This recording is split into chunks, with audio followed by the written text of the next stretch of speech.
নমস্কার, আবারও হাজির হয়েছি নতুন একটা রেসিপি নিয়ে। আজ বানাবো তেলাপিয়া মাছের ঝাল।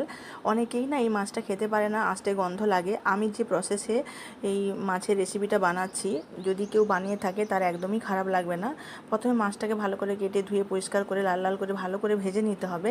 আর আমি একটা মিক্সির মধ্যে পেস্ট বানিয়ে ফেললাম, টমেটো, কাঁচা লঙ্কা আর কাঁচা পেঁয়াজের পেস্ট। এটা অবশ্যই পেস্ট করে নেবেন, তবে কিন্তু সবথেকে বেশি ভালো লাগবে। ওটা করা হয়ে গেছে আমার, দিয়ে মাছগুলোও ভাজা হয়ে গেল। এবার কড়াইতে তেল দিয়ে তেলটা গরম হয়ে গেলে ওই পেস্টটা দিয়ে দিতে হবে। এর মধ্যে গুঁড়ো হলুদ, গুঁড়ো লঙ্কা দেওয়ার পর 2 চামচ মতন সর্ষে গুঁড়ো দিয়ে দিতে হবে। মশলাটা ভালো করে ভেজে জল দেওয়ার পর ফুটে উঠলে তারপরে স্বাদ মতো লবণ দেওয়ার পরে ভেজে রাখা মাছগুলো ওর মধ্যে দিয়ে দিতে হবে। এবার মাছগুলো ফুটতে শুরু করলে ওর উপর থেকে ধনেপাতাটা ছড়িয়ে দিলেই রেডি হয়ে গেল তেলাপিয়া মাছের ঝাল। খেতে কিন্তু দুর্দান্ত। অবশ্যই নুনটা স্বাদ মতন দেবেন আর মশলাগুলো অবশ্যই পেস্ট করে নেবেন। চলো টাটা, বাই বাই। আর রেসিপিটা কেমন লাগলো অবশ্যই আমাকে কমেন্টে জানাবে।